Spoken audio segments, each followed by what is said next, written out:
a southern bluefin tuna. It comes from southern Australia, and it is from the world's only sustainable tuna farm.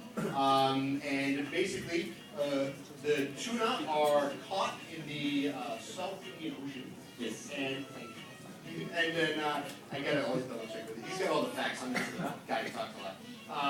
And they're netted, and then after they're netted, they put divers into the nets to get the fish that they don't want out.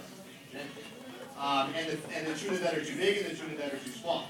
Because the tuna's got to be just the right size, otherwise it won't fit on stage. At the end of the day, it's all about the show. Yes. Good on you. Exactly. My next question, where is a safe place for me to stand? Because I see knives coming out, I've got fish looking at me. Where is a safe... Oh. He did it this time. So, what you're about to demonstrate to us here. Please don't try this out. Okay. So, every week at Kudeta, we do 2 of these tuna. Is 58 kilos this one? 57. 57. And for 57 kilos. Yeah, 57 kilos. We've got, what was the biggest one that we've got? 64 kilos. It's a big fish. I'm not going to put that anywhere. I'm curious to know, you guys can see better, do you think it's as big as me? Without my heels, of course, without my heels. As big as me and round. Goodness gracious, 57 kg. Oh, well, that's heavier than me, that's for sure. Okay, shall we begin? Okay, basically what we're going to do every week, we get a tuna in. We get it on Tuesdays and sometimes Fridays or Saturdays, depending on the weather in Australia. And then what we do is we buy these ones because we serve that fatty tuna that you ate earlier, and these guys eat a lot of fatty fish. Mackerel. Okay, so what we're going to do here is Dad's going to get started, and he's going to cut the head and the tail off. All right, what we're going to do is we're going to break down this tuna, take all the bits, and show you how we do it in the restaurant twice a week. Okay? All right, go. So while this is going on, we just want to remind everyone, no flash photography, but for filming. And of course, you can clearly see it taking place on the screens that we have throughout this ballroom. The amazing thing about working at where we work is that we do such a large volume of food, of business, that poor guy, yeah. No, I was going to offer that, hey, would you like me to cover the guy's eyes? And then he said, oh, we're going to chop the head off. Ah, same thing, same thing. What stays good? So we do such a large volume that Whoa. Okay, now let me tell you a little something about tuna head. So this right here, to me, is the best part. And there's meat all through the top of the head here. You can see. Where's the? Okay, there we go. Now, so you can see they've been. How do you call that in Japanese? When they do the head. Never mind. There's some special word for it.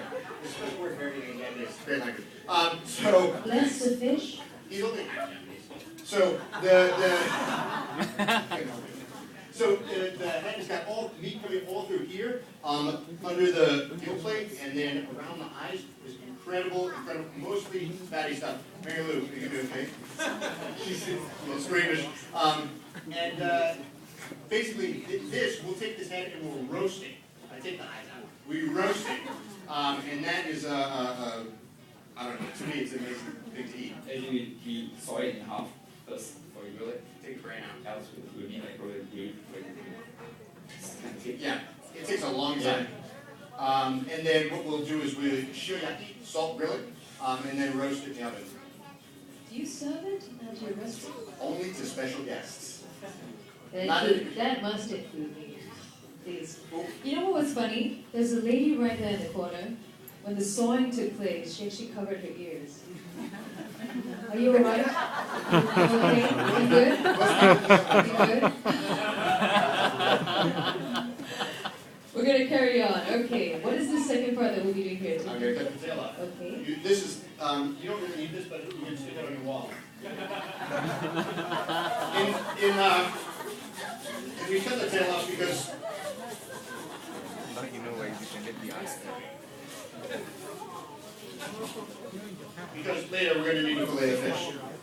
It's like a horror movie. Can I ask Chef Dan, when was the first time you actually, cut open or prepared? I was 3 years old on sailing.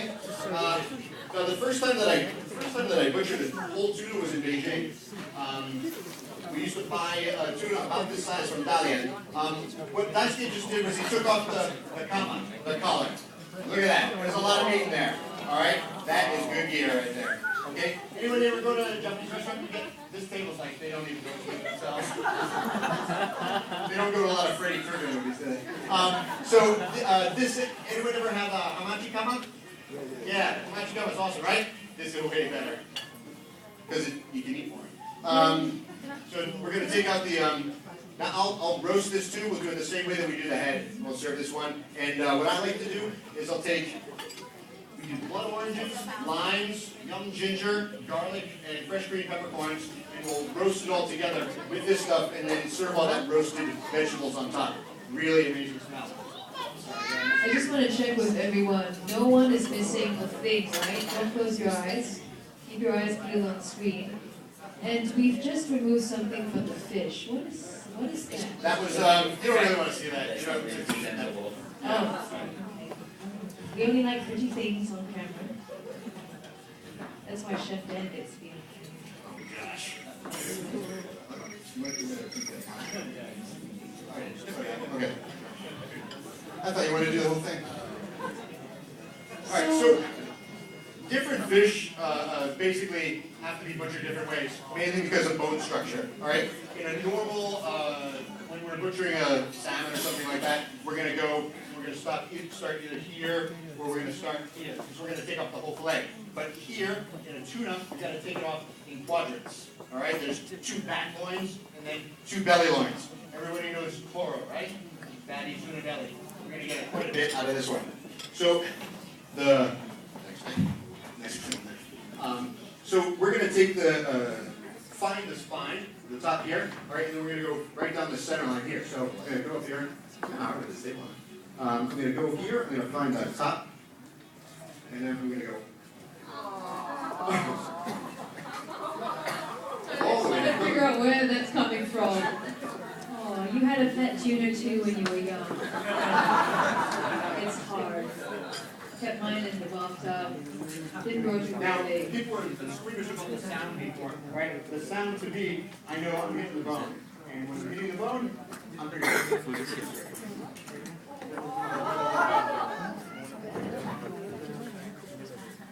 All we need is the horror music. I think it's your heart. Yeah, beating really hard. Alright, so then Di's going to go on the other side and do the back. You want to talk me through it? Science of it.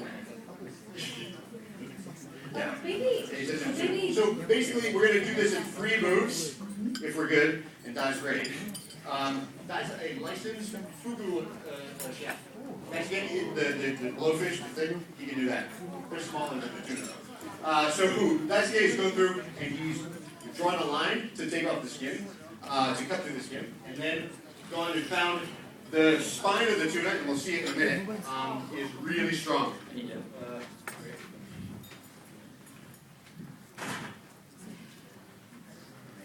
And we've got to get this fish off the bone in force.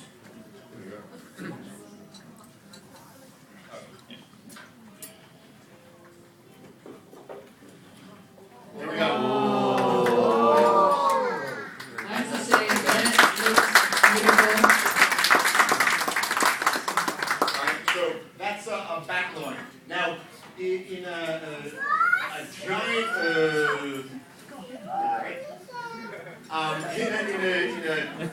giant tuna, there's going to be a lot of, what they call akame, red meat, okay? And then, I know this is way better than the squid fish, right? There's going to be a lot of red meat, and then in these smaller tunas that are farm-fed, you're going to get a lot of fatty bits around the, even on the back loin, rather than just the belly. Now what Dai's doing is my favorite bit. We got a spoon on the way.